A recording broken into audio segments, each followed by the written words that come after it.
மாணவர்கள் உயர்கல்வி கல்லூரி சேர்க்கைக்கான விண்ணப்பங்கள் இணையதளம் மூலமாக விண்ணப்பிக்க மின்னஞ்சல் முகவரி தேவைப்படும். அவ்வாறு விண்ணப்பிக்கும் பொழுது OTP போன்றவை மின்னஞ்சல் வழியாக பெறப்படும். எனவே ஒவ்வொரு மாணவருக்கும் மின்னஞ்சல் முகவரி இருத்தல் என்பது கட்டாயமாகிறது. இவ்வாண்டு 12ஆம் வகுப்பு பயிலும் ஒவ்வொரு மாணவருக்கும் ஒரு மின்னஞ்சல் முகவரியினை உருவாக்கிட வேண்டும்.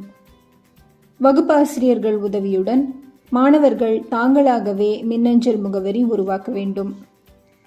மாணவர்களுக்கு ஏற்கனவே மின்னஞ்சல் முகவரி ஆக்டிவாக இருப்பின் அவற்றை வகுப்பாசிரியர்கள் பெற்று எனிஸ் ஸ்டூடெண்ட் ப்ரொஃபைலில் பதிவு செய்ய வேண்டும். மின்னஞ்சல் இல்லாத மாணவர்களுக்கு பள்ளி ஹைடெக் லேப் கணினிகள் பயன்படுத்தி புதிதாக உருவாக்க வேண்டும். உதாரணத்திற்கு ஒரு இமெயில் ஐடி இப்பொழுது உருவாக்கலாம்.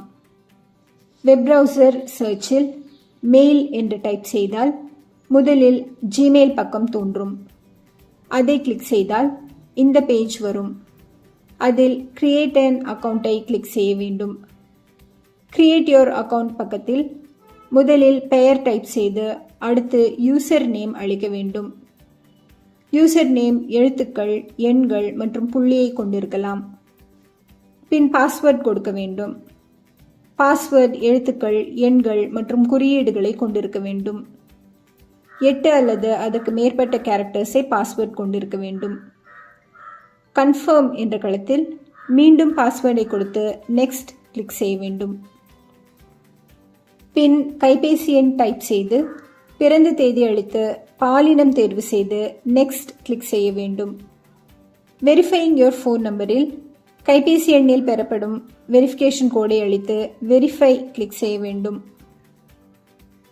அடுத்து தோன்றும் பக்கத்தில் எஸ் ஐ எம் இன் என்பதை கிளிக் செய்தால் பிரைவசி அண்ட் டேர்ம்ஸ் பக்கம் தோன்றும்.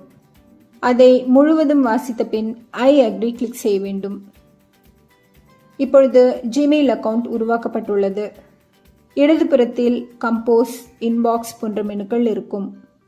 இன்பாக்ஸை கிளிக் செய்தால் நமக்கு வந்துள்ள மெயில்களை பார்க்க முடியும். ஒருவருக்கு மின்னஞ்சல் அனுப்ப கம்போஸ் மெனுவை கிளிக் செய்தால் நியூ மெசேஜ் என்று தோன்றும். அதில் டூவில் யாருக்கு மெயில் அனுப்புகிறோமோ அவரின் மெயில் ஐடியை கொடுத்து சப்ஜெக்டை அளித்து மெயில் டைப் செய்து சென்ட் கிளிக் செய்ய வேண்டும். இவ்வாறு அனுப்பப்படும் மெயிலை சென்ட் மெனுவை கிளிக் செய்து காண இயலும். இமெயிலில் இருந்து வெளியேற ப்ரொஃபைல் ஃபோட்டோவை கிளிக் செய்து சைன் அவுட் கிளிக் செய்ய வேண்டும். புதிதாக உருவாக்கப்பட்ட மின்னஞ்சல் முகவரி மூலம் careerguidance@tnschools.gov.in என்கின்ற மின்னஞ்சலுக்கு நான் புதிய மின்னஞ்சல் முகவரியினை பெற்றேன் என்றும் உயர்கல்வியில் மாணவர்களின் இலக்கு என்னவாக இருக்கின்றது என்கின்ற விவரத்தினை மாணவர்கள் மின்னஞ்சல் வாயிலாக அனுப்புவதற்கு வழிகாட்டுதல் வேண்டும். மாணவர்களின் மெயில் ஐடியை எமிஸ் ஸ்டூடெண்ட் ப்ரொஃபைலில் அப்டேட் செய்ய வேண்டும். உருவாக்கப்பட்டுள்ள இமெயில் ஐடியை நினைவில் வைத்துக் கொள்ளவும் பாஸ்வேர்டை எவரிடமும் பகிரக்கூடாது எனவும் வகுப்பாசிரியர்கள் மாணவர்களுக்கு அறிவுறுத்த வேண்டும். நன்றி, வணக்கம்.